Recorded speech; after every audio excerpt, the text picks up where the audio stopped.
వందల కోట్ల విగ్రహాల కోసం ఎందుకు అని విమర్శలు వస్తున్నాయి. ఏంటి మెటల్ ఏంటి, దీని కాస్ట్ ఏంటి, దీని వాల్యూమ్ ఏంటి? ఈ స్టాచ్యూ కనుక మనం చూసినట్టయితే మొత్తం బ్రాంజ్ అండి, ప్యూర్ బ్రాంజ్. జైపూర్ నుంచి తెచ్చామండి.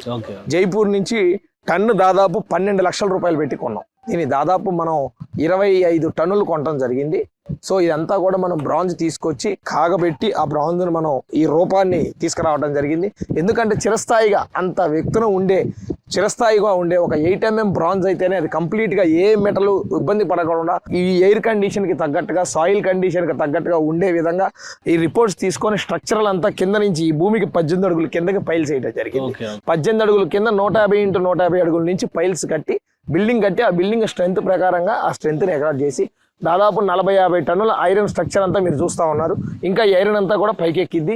రింగులు వేసేసి ఈ విగ్రహాన్ని అన్నింటినీ కూడా మార్చి 13వ తారీఖుకి కంప్లీట్ చేసి మాకు అప్పచెప్పారు. అక్కడ పాదాలు కనిపిస్తున్నాయి, ఇక టైం అయితే చాలా తక్కువ కనిపిస్తుంది. సో ఇవన్నీ పైకి ఎస్టాబ్లిష్ చేయడానికి సరిపోతున్న టైం 100% అండి. ఇక్కడ ఏంటంటే సింపుల్ మెకానిజం, అంటే పని మనకి అలవాటు లేదు కాబట్టి చాలా ఎక్కువ పని అన్నట్టు ఉంటుంది.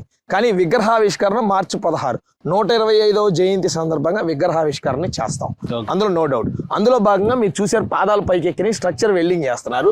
ఈ స్ట్రక్చర్ వెల్డింగ్ లోపల రింగ్ పార్ట్ నడుస్తుంది. ఫస్ట్ పార్ట్కి ప్రతి పార్ట్ ఇదొక ముక్క, అదొక ముక్క, పైన ఉన్నది ఒక ముక్క, ఇంకొక 3 ముక్కలు ఉన్నాయి. ఈ 6 ముక్కలు మొత్తం విగ్రహం 6 ముక్కల కింద డివైడ్ చేయడం జరిగింది.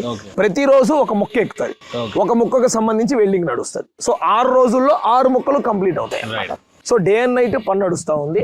సో ముందు నుంచి చేసుకున్న ప్రకారమే, షెడ్యూల్ ప్రకారమే టైం నడుస్తూ ఉంది. మీ అందరికీ తెలిసి ఏదైనా ఇనాగ్రేషన్ ఉంటే ముందు రోజు రాత్రి కూడా పనులు నడుస్తాయి, ఇది సర్వసాధారణం. సో మనకి మార్చి 16వ తారీఖు ఇనాగ్రేషన్ కి అన్ని రకాలుగా సిద్ధం చేస్తా ఉన్నాం.